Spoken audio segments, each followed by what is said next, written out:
I've been attempting one of the most impossible rebuilds ever. My aim was to take a club from the 6th tier of English football to Premier League title winners, and if that already wasn't hard enough, I've set myself a limit of having to do this in only 10 seasons. The club I chose for this challenge was Dorking Wanderers, a side that have had a meteoric rise from Sunday League to the 6th tier, but I've been trying to take them further, and in my first 3 seasons in episode 1, I did a pretty good job. We've got the team into League 2, but actually, with only 7 years to go, we need to be on the ball and we need to be winning this division straight away if we're going to hit our target of winning that Prem in only 10 seasons. Now, so far during my 3 years as manager, I think I've done a pretty good job. In 2 of the seasons, we've ended up getting promoted, now into the 4th tier. We've managed to upgrade the facilities a little bit, but our reputation is still really low at only 2 stars out of 5, meaning it's going to be really tough to attract any kind of decent talent to our team. And with our side expected to finish in 22nd place in the relegation zone, it's not exactly looking likely that this Dorking team is ready to get that instant promotion that we're gonna need if we want to complete our 10 season challenge, but I think there are some good players at the club right now that we can definitely start building around. Our most talented player is one of our standouts from last season, Jaden Camerson, who is an English 20-year-old who we picked up from Manchester United on a free, and he is going to be massive for us this year. And I'm sure Nico Valentine will be the exact same, a Jamaican 22-year-old who we bought in a couple of seasons ago, and he has been one of our standout players since. The former Ipswich man is a vital part of what we're building. And our academy has started to churn out some good players too, like Northern Irish 18-year-old Chris Moore, who could be one of the best central midfielders in this division if he continues his growth, because last year in the National League, he was already very, very good, so hopefully he can take the step into League 2. So look, our squad isn't exactly the most talented in the world. We need to get promoted to hit our targets, but realistically, we're expected to go down. I think our first 3 seasons have gone well, but now it's time to really push on, and we're going to need the right players to do it, so I've got to really make sure I get it right in the transfer market.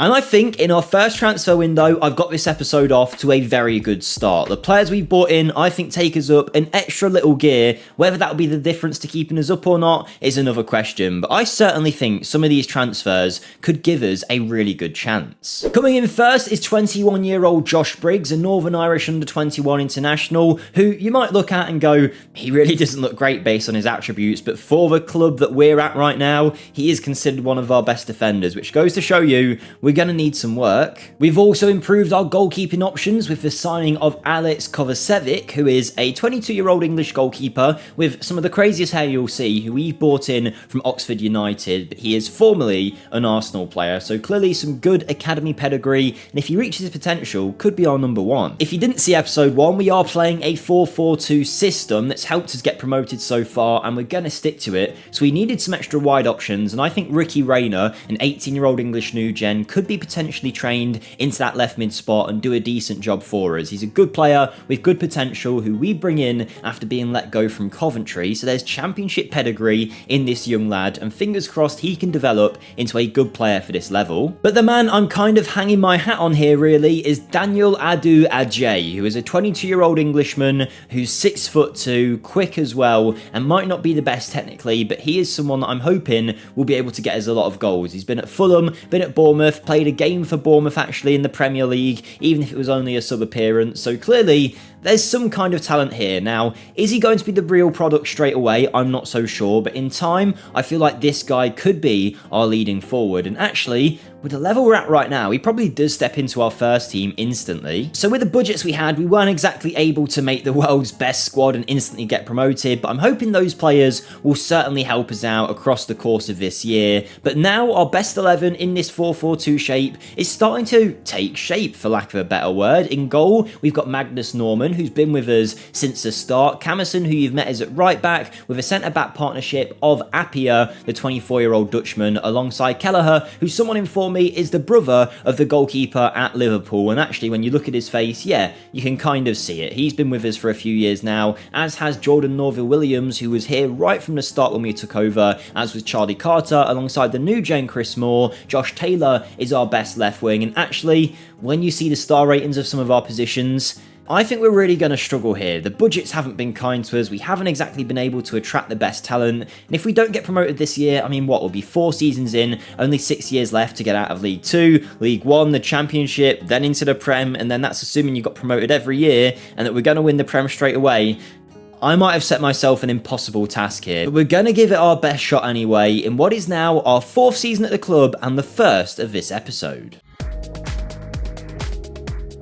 So, our Dorking Wanderers team had managed to go from the Vanarama National League South to League 2 in only 3 years. A great achievement, but what it did mean is that our players weren't exactly up to speed for this level, and you could really tell that in the early days of the season. We started off by losing to Grimsby Town away, we then lost to Bradford, we drew at home to Doncaster, and finished our first month with a draw against Northampton. So, we started the season with no win at all, and to be honest, that kind of theme kept up for the first few months. We started to get points on the board, started to win the odd match, but really there was no consistency and it didn't look good until it all turned around. Because after that inconsistent form, in November time we faced Shrewsbury at home and we had a stunning game going 1-0 up. It wasn't long before that was 2, then 3, 4, a 5th added in the second half, before we made it 6 goals up, and then we completed the rout in the 82nd minute, making it 7-0 to our Dorking team. And that was the catalyst for big change for our Dorking side. Were we perfect after that? No, but we started picking up way more wins and starting to climb up the division. There was a 4-0 away win against Mansfield, we stuck 4 past Gateshead as well, and even 4 against Bradford City, who we struggled against early in the season. So we really did change our fortunes around, but unfortunately it did end up being a little bit too little too late. We had a good season, but we have really set ourselves a hard task now for the rest of this 10-year challenge. Because we ended up finishing in 8th place, which was only 3 points away from a playoff spot. In the end, it wasn't to be this year. All the teams at the top getting promoted, and we are going to be stuck here for another season, which is not great because that will take us now to our 5th year, and we're still in League 2, and we're trying to win the Prem in 10. I might have made this a little bit too hard for myself, but at the very least, we know who we can trust next season, because there was some great performers in this team that we can build around. Firstly, credit to the new striker, Daniel Adu Adjei managed to score a ton of goals, 20 in fact, as well as 20 goals from Ruben Shakpoke, who we picked up a couple years back, and he has been unbelievable, the former Aston Villa man. Jordan Norville-Williams, the left back, was also excellent when called upon, and one of my favourite parts of this is seeing Charlie Carter, the man who has been at the club from season 1, still contributing, still one of our best players, scoring 7 goals for us this year in League 2. So look, it's not perfect, it's not amazing, but it's a much better season than everyone imagined we would have. The only issue now is our budgets are still very small. Even if I put all of this to the wage budget, we've got 4 grand, that's maybe 2 players, 3 first team players at a push, so it's going to be tough to get anything done, but still, I'm going to try and do what I can, do some wheeling and dealing, let some players go, and fingers crossed we can make some big improvements for this team in Season 5.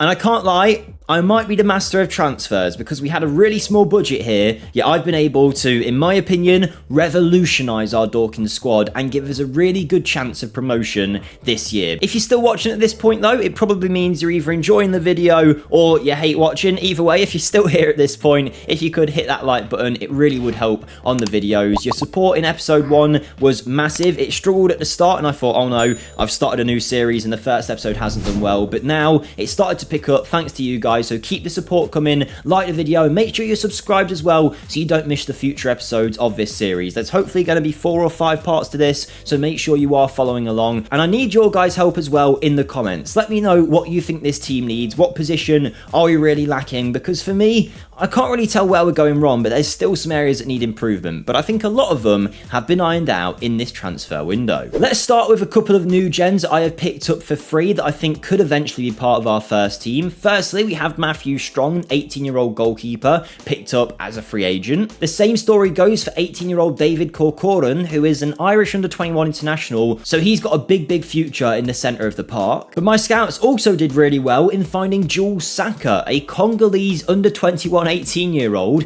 who is formerly of Newcastle and is going to be a really good player down the line. Whether he's going to help us right now is another question, but we have definitely got some potential in our ranks now. But in a major coup for our Dorking team, I I got two great transfers. The first one was Lewis Orford, who, if you don't know, is considered one of West Ham's best academy products in real life. In this save, he ended up going on loan to Scunthorpe in the National League, did well, ended up at Blackburn as well at one point, but now he was a free agent. We have picked him up, and he is an unreal midfielder for this level, and at 22, I think we've got a great player here who really could be the linchpin in our team for years to come now. He is that good, and I'm hoping we can really build a team around him. But there was one player better than that I think takes our team to a whole new level. But before you see him, just to let you know, there is something very exciting coming on the Patreon. Now, if you don't know, you can find it linked in the description, and it is the best way to support me as a creator. You guys who help support me over there financially help pay for the editor for these videos, the thumbnail designer, all of that stuff. So it really does help, and a massive thank you to any of you guys who are Patreons. But on top of all the normal perks of early access videos, access to these save files from this rebuild that you can take over, I'm going to be doing something special. So on this series and in future series, I want you guys to really be involved. Anyone who is a paid Patreon member will be added to a draw where every time we do a rebuild like this, a long-term one, 5 of the new gen players will be named after you guys. So you can get your name in the save, you could watch yourself become the star player for our team, and who knows, maybe even help us win the Premier League in one of these rebuilds. So if that sounds interesting to you, come and check it out. But a massive thank you as always for the support. Don't worry, no more plugs. We'll get right in to how our team looks, and of course, this big transfer. And that was Riley Owen, who I realise is a player that by name none of us know. I have no clue who this guy is, but he comes in as an unbelievable option on the left mid position. And that's a place where really we have been lacking in recent years. The right side we've been good in, but the left not so much. Now, he is formerly of Tottenham and Brentford, so whilst I don't know him, clearly he's got pedigree, and our scouts are raving about him. Our coaches think he is going to be a top draw player, and he comes in as probably the most talented in the squad. And what's interesting is after those transfers, some players that you might not have thought would make our best 11 have done. I mean, Camerson is still our best right back and is unbelievable for this level, but Jules Saka is apparently coming in as one of our best defenders, so maybe he's going to be getting game time straight away. Great to see as well Neil Hoskins, who is the Welsh right mid 18-year-old who we picked up a couple seasons ago from Man City. He's really started to kick on, and actually he looks like one of our best, and we might end up losing him for a decent fee because he's someone that I could see going to the very top, or at least the championship, which for us at this stage seems miles away. Great to see our academy talent Chris Moore as well becoming a mainstay in the first team, and Riley Owen now is our best left wing, which means that Adua J can go up front and Nico Valentine, who has been playing on the wing, can also go up top, and that could mean big things because he is someone that in the right position can be deadly. I mean, we've got Lewis Orford on the bench who doesn't even make our first 11, Shaq Pope, Kelleher, Briggs. I think we've built a really strong side here, and I'm interested to see how well we're predicted to do because the board think we should just fight bravely against relegation, aka they think we're going down. The games move us to 21st place prediction. Honestly, I thought we'd be up here, but last season we proved them all wrong. We ended up finishing near a playoff spot, so hopefully this year we can go one better and maybe get an automatic promotion place. So, if we're talking about my favourite series I've ever done on this channel, there's plenty that I've enjoyed, but this Dorking Wanderers save has the potential to be my very favourite because in Season 5, I mean, the drama already is just on another level, and let's get right into it. And I'm going to start with the FA Cup because for the first time in ages, we've actually managed to make the FA Cup third round. We faced off against Southampton and we went 1-0 up, and we looked like we might get a result against the Premier League side until eventually they went 2-1 up through Bednarek. And this could be huge for us financially if we could make the fourth round, and it looked like we had a chance when we scored a header with only a few minutes to go. But unfortunately, Southampton had other ideas and our hopes came crushing down as right at the end of the game they scored, and it meant we did come out of the FA Cup in the third round, and we proved we could go against a team like Southampton and put up a really good fight. In fact, stats wise, we deserved to win, so I was plenty happy with our performance, and actually in the league I was happy with the performances too, because we were on fire, beating Forest Green 5-0, sticking 6 past Northampton, getting 4 away at Leyton Orient, and we got plenty of other great results like that. But unfortunately, unfortunately, we did lose a few games as well, and it meant that come the end of the season,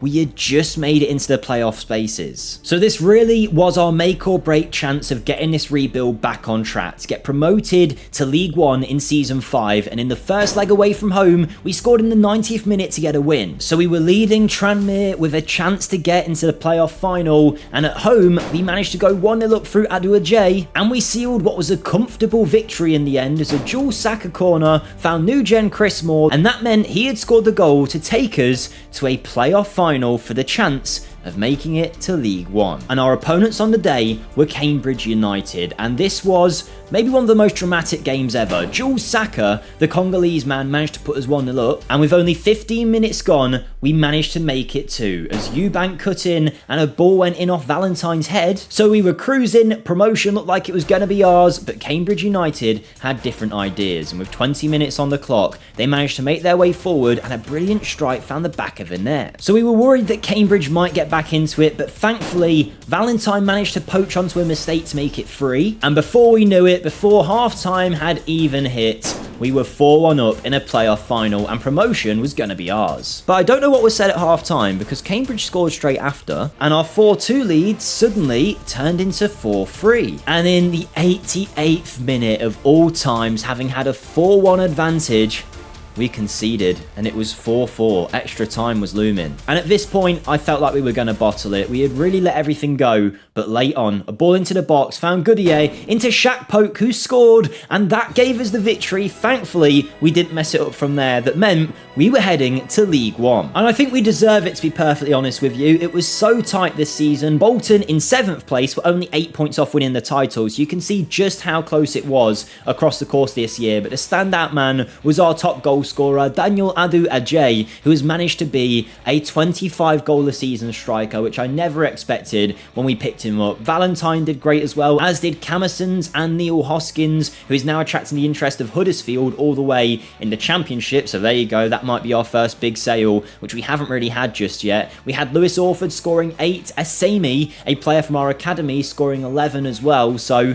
we are really smashing it here. A player I want to point out as well is Michael Eubank, a left back coming out of our academy who is developing really nicely. And actually, our dev centre is starting to produce a lot of very good young talents in our under-18s. We have been investing pretty heavily in it, and as you can see, our academy coaching and youth recruitment are way above the level that a team of our standard really should have. But it has been a fantastic season all around, so many contributors, and now we head into season 6, so we're in the second half now of this rebuild in League One. So there's still plenty of ways to go yet, but we have got a much better budget than before. In fact, if we send it all to the wages, we've got 20k of wage budget here that we could potentially bring in another 10 first team players with, or we can focus on real quality to take us to another level. Only time will tell what I can do in the transfer market, but I feel like we're doing well so far, so let's hope we can bring in some really good players to take us to another level, else we're realistically going to be facing a relegation battle.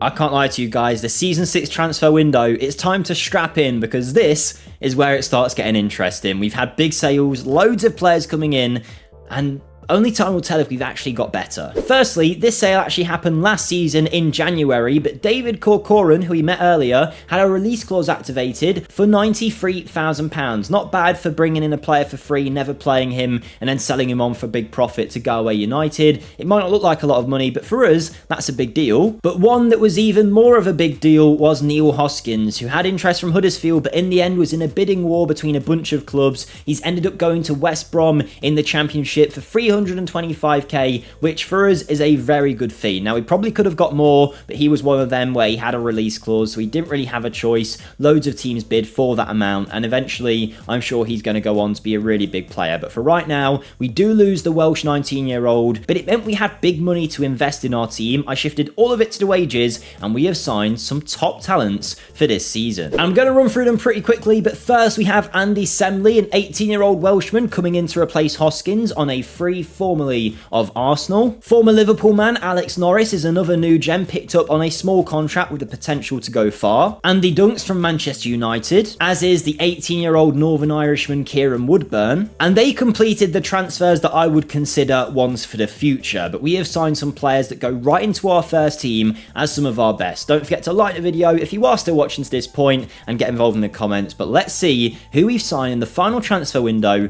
of this episode. Our first incoming that I think is a great one is Daniel Batty, an extremely good passer with 16 passing, 16 first touch, great vision and technique, a 22-year-old Englishman who comes in formerly of Spurs and West Brom, spent last season in League One already with Accrington Stanley, so he's done it before, he knows this level and will be a great addition to our lineup. We've got an unbelievably talented centre-back for our team's level at least in 25-year-old former under-21 Scottish international Jeremy Chiloka Mullin, who is a player that is actually on one of our biggest contracts at the club on £4,000 a week. Formerly of Liverpool and Leeds, he's ended up playing in the National League, in League One, the Championship, League Two. He's been all over the place, but there's clearly a good player in there, and he actually scored in his first game from defence, so I'm very happy to bring in this 6'2" centre-back. We've got a new best number one in between the sticks as well in Will Mannion, a 31-year-old goalkeeper who might not be the long-term option, but he has got experience in bags. He's been in League Two and League One over the last few years and will come in as our best keeper. But my number one signing this summer, in my opinion, is Christian Sadie, who is an English 27-year-old, also a Liberian player if he wants to go and play for them. He has been at Bournemouth and most recently Portsmouth, where in the Championship he was playing regular football. In League One, he has played a lot of football too, and whilst he might not look the great in terms of his average match ratings, there's a player here that I think we can get something out of. Strong, quick, in the right system. I think this guy could be our best player. He's on £4 a week, so I'm really hoping so, and he's valued at like 500k, so to get him for free, I think is a great deal. And now, if we take a look at our best 11 in this team, I'm actually starting to feel like we might have a chance this year, because in goal we've got a recognised keeper of this level. We've got Camerson, who is a very good right back again for this level. Michael Eubank has a big future, even if he isn't necessarily the world's best right now, whilst Jules Saka and Mullin could make a very good young defensive partnership. Valentine Moore, Norris and Riley Owen is a slightly worrying midfield, particularly in those central areas where it's two youngsters basically as our best, but I think Lewis Orford and Daniel Batty will have something to say about that. But it's a strike force I really am interested to see. Sadie as a pressing forward, and then Adu Ajay, our 6'2" striker, as our other man up top. I feel like this team could potentially cause an upset here, because actually we're expected to go right back down by the board and also by the game's prediction, with a 22nd place finish seeming most likely for us. Relegation is apparently on the cards, but we know we can prove people wrong. We've done it before, but really, if we want to achieve the 10-year Premier League win, with this now being season 6, we need promotion, because if not, we'll be in League 1 in season 7. Even if we then got promoted every single time, it'll be Championship in season 8, and not get into the Prem until season 9 with only 2 years in to win it. It would be near enough impossible if it doesn't happen this year, so we need to make sure this year we go straight up. And I can't lie to you guys, I feel like this might be one of the first times in a rebuild where I openly admit I think we're going to fail this challenge, because it is now season 6 at this point.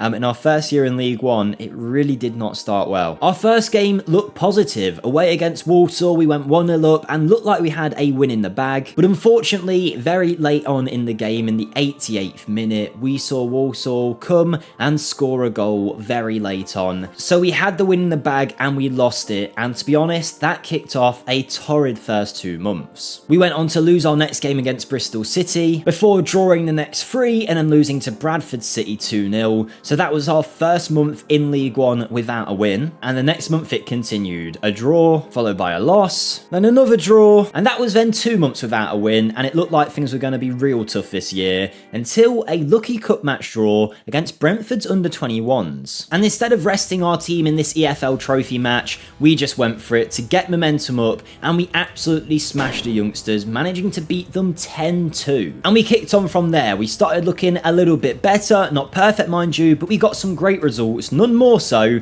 than in a match against former Premier League side Watford. And away at their stadium, we got off to a great start, scoring after only 3 minutes, and we made it 2 after only 41, Sadie scoring again. Watford though did manage to hit back, and it was that man Willasula again who managed to make it 2-2. Straight after the second half though, Sadie danced into the area and managed to make his hat-trick with his third goal of the game, but with 96 minutes on the clock, Watford equalised. But we didn't give in, we got a free kick straight from the centre, it came in, and only 30 seconds after Watford's goal, we scored and we won the game against what is a way stronger Watford team. So I was delighted with that amongst many other results this year, and despite a huge upturn in form, that first bit of the season absolutely killed us because we ended up finishing in 7th place, 73 points, 2 points off a playoff spot. We won 19, we drew 16 games and we lost 11. I mean, we were good, we just needed to really get those results early on. Too many draws, convert a few of them, and we could have easily been in the playoffs. In the form we were in, I think we would have got promoted too. We were way better than all of those other clubs around us. 2 of the league's best goal scorers played for us as well. Our front 2 scoring a bunch of goals. Sadie coming in and scoring 21. Now valued, by the way. We might have to try and sell this guy. Huddersfield are interested, and he's valued at potentially about 5 million. That might be an overinflation, but that could completely change his save, and that's something to look forward to in the next episode potentially. Adu Ajay was brilliant again, 24 goals in League One, proving he can do it at any level currently that we're playing at. And there was some top performers other than that too. Shakpo, who we picked up early on, scoring 13 in League One. Valentine and Owen also doing great. We had Eubank develop nicely in that left back spot. A lot of the youngsters doing good too, like Jules Saka, who is now a very good centre-back option for this level. But look, that could be huge. The fact that we now have players valued at that kind of money is insane. I mean, there's a few here, all upwards, who we could sell potentially for 500k or more, which could completely change the course of this save now, actually. Transfer budget-wise, we're going in with actually not that much. If we adjust it to the wages, we haven't actually got any money to spend.